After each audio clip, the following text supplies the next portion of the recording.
Well,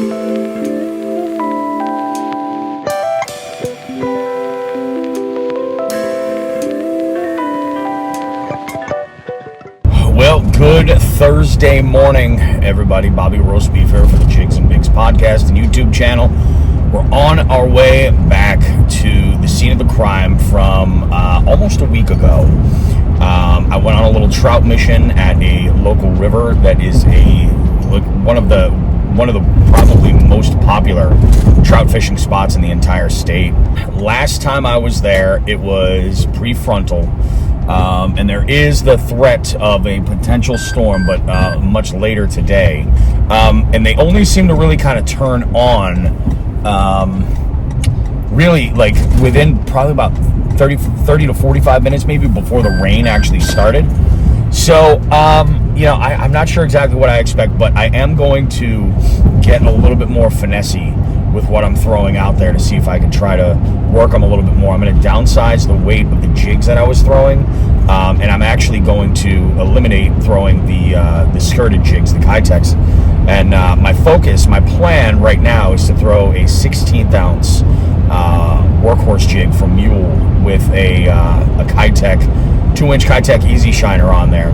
So water is crystal clear, and I need as natural a presentation as possible, and they seem to eat this up. So we'll see what happens. All right, let's go do it.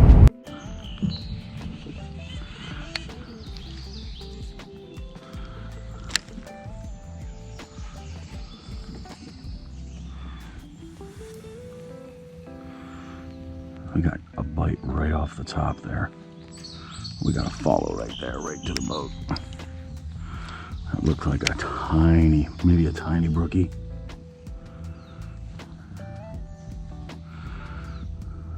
I feel good about this, boys. I think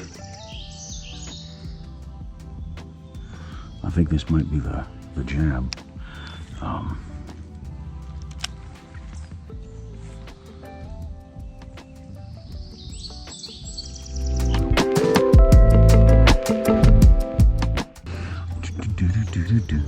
Look how high up this grass goes. That's not to say that they're on a pickle, but look at all this fog is gone.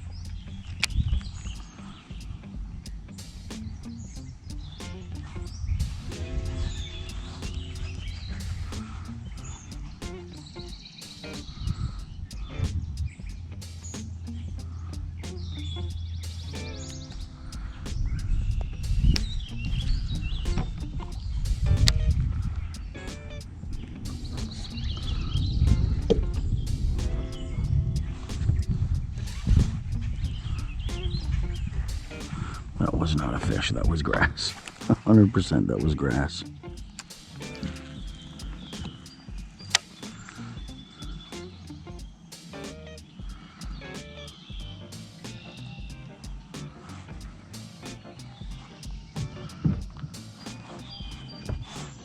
There we go.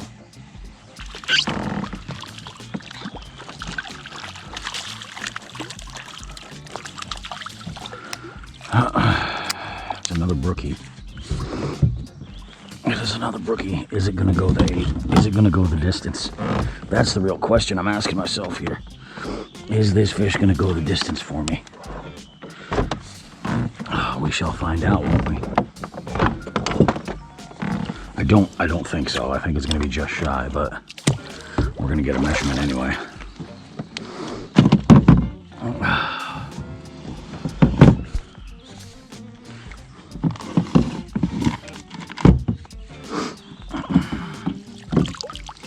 Would you look at that? Well, it might. It very, very, very well might.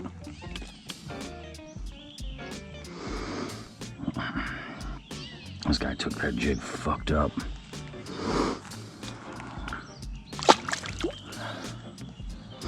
He did.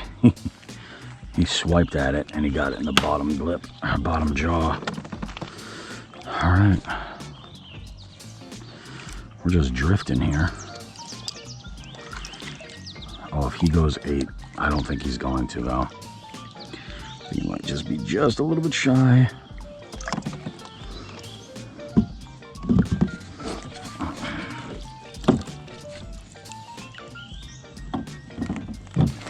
it's possible. Holy shit. Nope. Not gonna make it. 7 3/4. 7 3/4 for this brook trout right here. Absolutely beautiful. Look at the color pattern right there. Absolutely gorgeous. We're gonna set him free right here. Oh, absolutely gorgeous fish. I hope you guys were able to see that. Okay, we're hey, you know what? We're here and we're grinding. We're grinding it out, dudes. So I'm finding these brook trout, these little ones, up. Although actually, I say this, I'm seeing all sorts of trout really close to like piles of shit like this, like all this timber, all these sticks, the laydowns that collect like the pine needles and all that. So we're just gonna keep going, man. And that was just moving it, you know, just swimming it back, dude. And that was a really good bite. That was a good fish. All right, so I just broke my PB for brown trout, 7 3/4 inches. I'm gonna take it. Can I break that PB again? Okay, guys. Now we're looking at, it is going on 11:30. I've been out here for a handful of hours. We put 2 brookies in the boat. One, the first one I got a picture with, and that was a 5-incher. That was the first brookie I got a picture with, and then I beat my PB of a 5-inch brookie with a 7 3/4 inch brook trout, which was fantastic. But again, will do nothing for the tournament. I'm still, you know, I've seen some big fish. I've had a couple of follows. I've changed up my presentation a couple of times. This lower end of the river has not produced at all, so I'm going back up to where it has, and we'll see what we can put together. But man, we're just grinding it out. I'm stoked that I caught that brook trout, though. It's a real good feeling.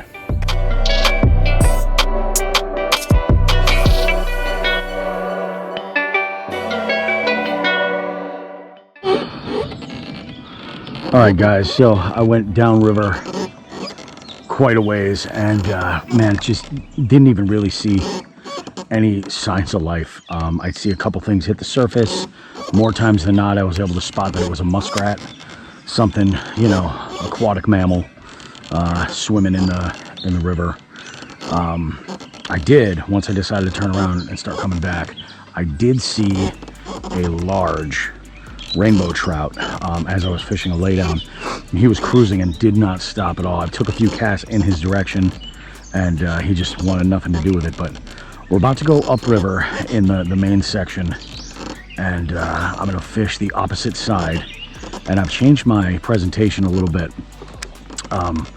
I still have the same weight jig, an 1/8 ounce, but I'm throwing, and it's the same plastic, this Kitech Easy Shiner. But I put this, instead of a workhorse jig, I put this on a guard jig from Kitech. This jig has a weed guard, right? So I'm going to be throwing into a lot of stuff, a lot of heavier cover, and so that'll help.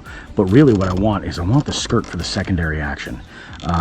Those larger fish were following the other jig. They were not committing to it, and I'm hoping that the secondary action will do the job.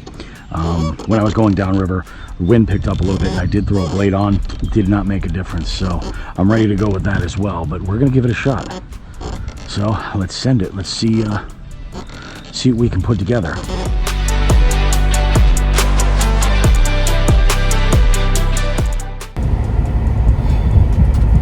It's a hot one. You guys see I got a little sun? Huh? Yeah? Huh? 7 hours on the water. I fished my tail off today. I caught 2 brookies. The first one was like 5 inches. I got a quick pic of that one just to document it, finally. And I caught a second one, a bigger one, but it was just a 1/4 inch off of being able to enter it into the derb. And I'm not sure if I got video of that either. I was rolling on it. My GoPro was acting up the entire second half of the day, so I apologize if this was really short with very little action in there. But on the way back upriver, it was pretty entertaining.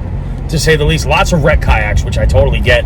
Got one guy in a John boat with a gas-powered outboard, just cruising.